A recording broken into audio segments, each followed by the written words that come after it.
नमस्कार दोस्तों, हमारी जिंदगी का दूसरा नाम ही मुसीबत है। हमारे जीवन में मुसीबतें आती रहती है। कई इन मुसीबतों से डर कर हार मान लेते हैं, तो कई इसका डट कर सामना करता है।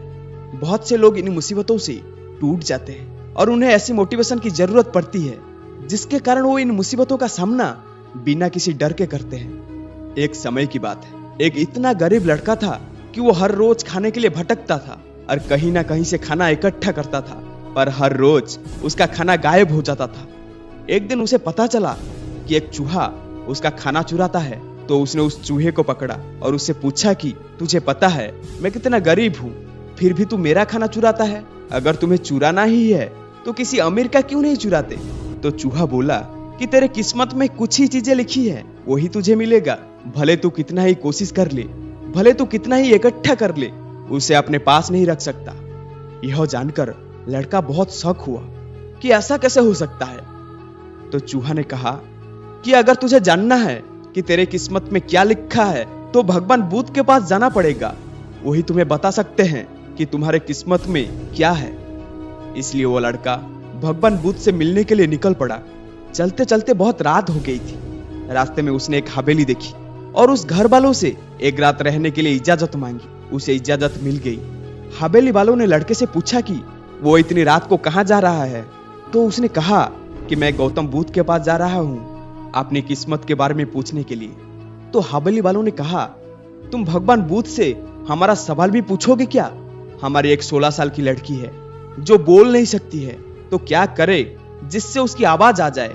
उस लड़के ने कहा, जरूर पूछूंगा आपका सवाल। और उसने उनके धन्यवाद कहा और सुबह वहां से निकल पड़ा।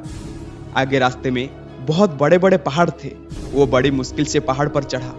उसे वहां एक जादूगर मिला। उसने उस लड़के से पूछा कि वो कहां जा रहा है।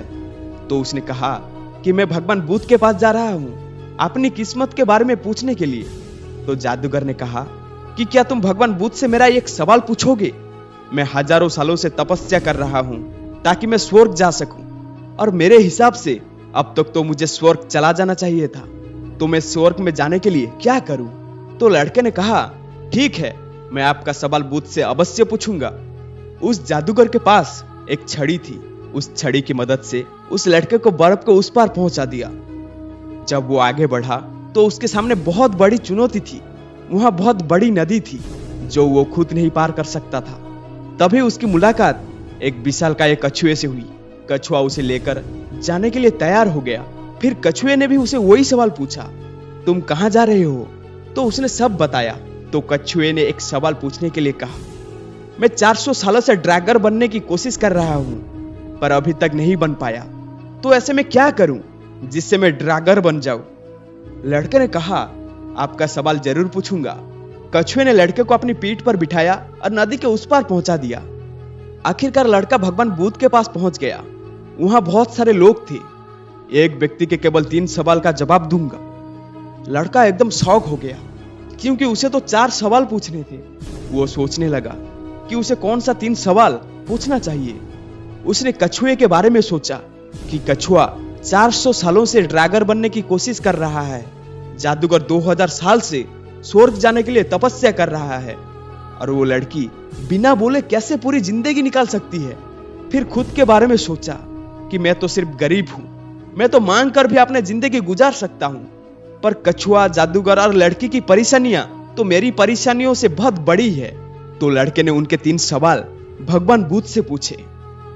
बुद्ध ने जवाब दिया, कछुआ 400 सालों से ड्रैगर बनने की कोशिश कर रहा है, पर अपने कवच को छोड़ने के लिए तैयार नहीं है। जब तक वो कवच नहीं छोड़ेगा तब तक वो ड्रैगर नहीं बन पाएगा, और वो जादूगर जब तक अपना छड़ी नहीं छोड़ेगा तब तक वो स्वर्ग नहीं जा पाएगा, और वो लड़की को जब तक उसका जीवन साथी नहीं मिल जाएगा तब तक वो बोल नहीं पाएगा।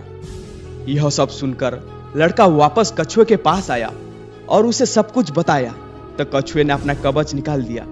जैसे ही कवच निकाला उसमें से कीमती मोती निकले। वो मोती कछुए ने लड़के को दे दिया और वो ड्रैगर बन गया। फिर जादूगर के पास गया और सारी बातें बताई। तो जादूगर ने अपनी जादू की छड़ी लड़के को दे दी और वो स्वर्ग चला गया। उसके बाद लड़का उसी हवेली में गया जहां उसने रात गुजारी थी। जब वो वहां गया तो लड़की सामने आई और बोली, उस रात हमारी हवेली पर तुम ही आए थे ना। इसी तरह लड़के को पैसा, पावर और एक खूबसूरत जीवन साथी मिल गई। दोस्तों, इस कहानी से हमें यह सीख मिलती है कि जीवन में कुछ पाने के लिए कुछ देना ही पड़ता है। जब जादूगर ने छड़ी छोड़ दी तो उसे स्वर्ग मिल गया। वैसे ही जीवन में कुछ बड़ा करने के लिए अपने कंफर्ट जोन से बाहर आना पड़ता है। पानी का जहाज सबसे ज्यादा किनारे पर ही होता है, पर जहाज किनारे के लिए नहीं बना है, वो बीच समंदर में लहरों को चीरते हुए आगे बढ़ने के लिए बना है। इसीलिए जीवन में कुछ बड़ा करने के लिए रिस्क लेना ही पड़ेगा। अगर आपको लगता है कि आपके जीवन में प्रॉब्लम बहुत सारी है, तो जरा एक नजर उन लोगों पर डालिए जिनके पास रहने को घर नहीं है, खाने को रोटी नहीं है, कोई देख नहीं सकता, कोई चल नहीं सकता, कोई बोल नहीं सकता। क्या आपकी प्रॉब्लम उन लोगों की प्रॉब्लम से बड़ी है?